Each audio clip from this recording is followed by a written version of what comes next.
this is an N64 cartridge. And this is not an N64 cartridge. Sure, it may look like one, but this is just a Famicom cartridge shaped like an N64 cartridge. I mean, the pins give it away. I mean, like, they aren't the same as N64 pins.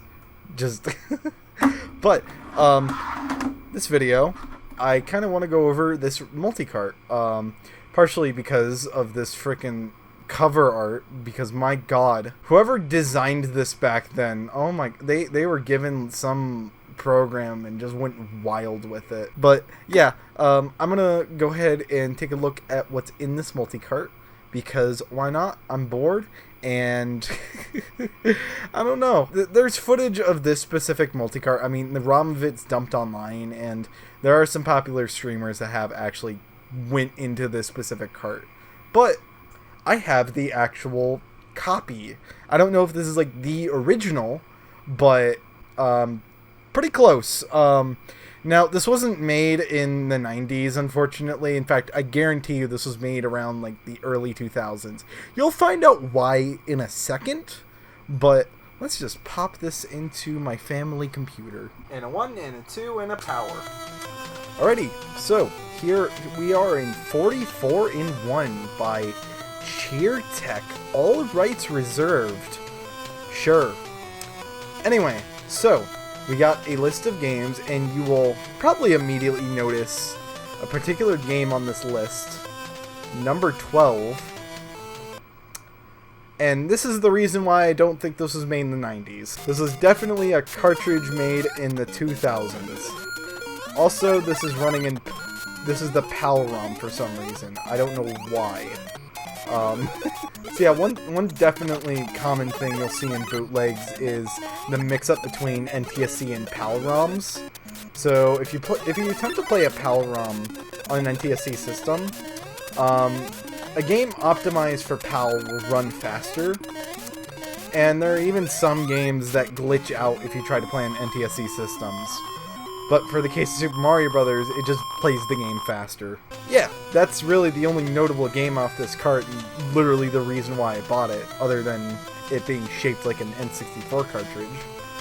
But there's a few other games, such as Harry's Story, a pretty infamous bootleg that also shares some DNA with the Titanic bootleg. I think this was made after Titanic, considering like the level layout is based on that. This game's not very good, but just it's kind of weird having a physical copy of this regardless. I mean, I'm probably never gonna beat it like this. If anything, I'm probably just gonna use save states on an EverDrive or emulator, but I mean, it's kind of cool. But yeah, those were really the only two notable games. The rest at this point are just eh. I mean, it's going to be a mix of early Famicom and NES games, as well as rebranded hacked games of, you know, actual licensed games, such as Shoot UFO, which is just a hack of Duck Hunt. That's literally all this is just Duck Hunt. But they hacked it. I mean, it's kind of an impressive hack. You can kind of still hear the ducks quack, but like, I don't think I'd want to play this though. I'd just play Duck Hunt instead. Sure, I mean, you have hacked games, but then you just sometimes have just straight up, you know, actual copyrighted games, but with their title screens and copyright removed. Like, we have Ninja, which they aren't even trying. I mean, I definitely guarantee some of the hacks in this Multicart were found, like, through ROM hacking websites back then, and then they were just crammed in this Multicart. Like, that's a common thing I see with bootlegs, especially now. They take ROM hacks and make like reproductions or slam them in multi-carts like this. But hacks back then were more or less cosmetic, so you kind of saw stuff like, haha, look, it's a TMNT turtle or whatever, but as Donkey Kong Jr., it's like, Sure. Something else kind of weird about bootlegs is just the vague names you get for some of the game names. Like, what is, like, Ding Dong? Oh, it's Binary Land, except with Doraemon characters. Well, a Doraemon character in someone's OC, I guess. Binary Land is kind of a nice game, at least. I mean, it's still playable, it still looks nice, but I mean, this is just kind of a simple sprite hack. Uh-oh.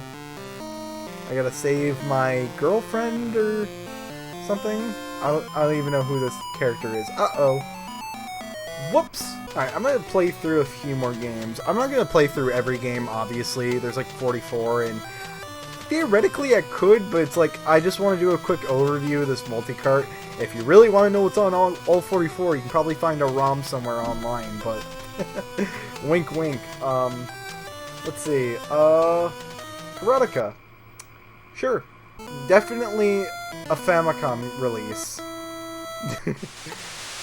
mean, it's more or less just a port of a PC game. Controls in this, I've never really gotten Karateka, because the controls in all the versions I've played feel kind of laggy. Like, this game is more about presentation than actual gameplay. Like, look at how smooth the motions are and everything. Which, yeah, it's novel. It definitely has that unique feel to it. I don't know, it's not really my type of game. So one other interesting game on this multicart is number 8, World Cup 2002. Which is just a hack of Nintendo Soccer, but the reason I find this notable is simply just because it has a year date on it, which might give us a clue as to when this multicart was made. So, somewhere around 2002 at the earliest. If anything, this multicart was probably made around 2003, or maybe even latest 2004. Which, you might be wondering why someone would bother making a Famicom cartridge in the year 2000. And that's just simply because Famiclones were a thing back then. They still kind of are now, but just not as... They've been replaced with those, like, bootleg mini consoles you see now, like the bootleg NES Classic, for example. Back in the 2000s, you saw a lot of plug-and-play systems that were just Famiclones, and they'd sometimes come with cartridges. So I'd imagine a bootleg like this likely originated from some plug-and-play. Keep in mind, I haven't really done too much research on this particular bootleg, so don't take what I'm saying as fact. I could be, like, completely wrong, for crying out loud. In fact, I hope to God I'm wrong. I like knowing the actual facts for stuff. But yeah, anyway, let's do a few more games. Monster. This is just nuts and milk. Oh, yeah, Pikachu. It's Pikachu. Pika. Oh. Uh-oh. Oh, the water's technically red. Or wait, is that supposed to, like, simulate blood? Like... Uh-oh, Pikachu frickin' bloodbath. Hoi fun. This is just Bomberman. What's with these alternate names? Oh my god, is this supposed to be like Woody from Toy Story? Just, yo, it's Woody. I love him in the video game where he blows up blocks and balloon enemies I can't remember the actual names of.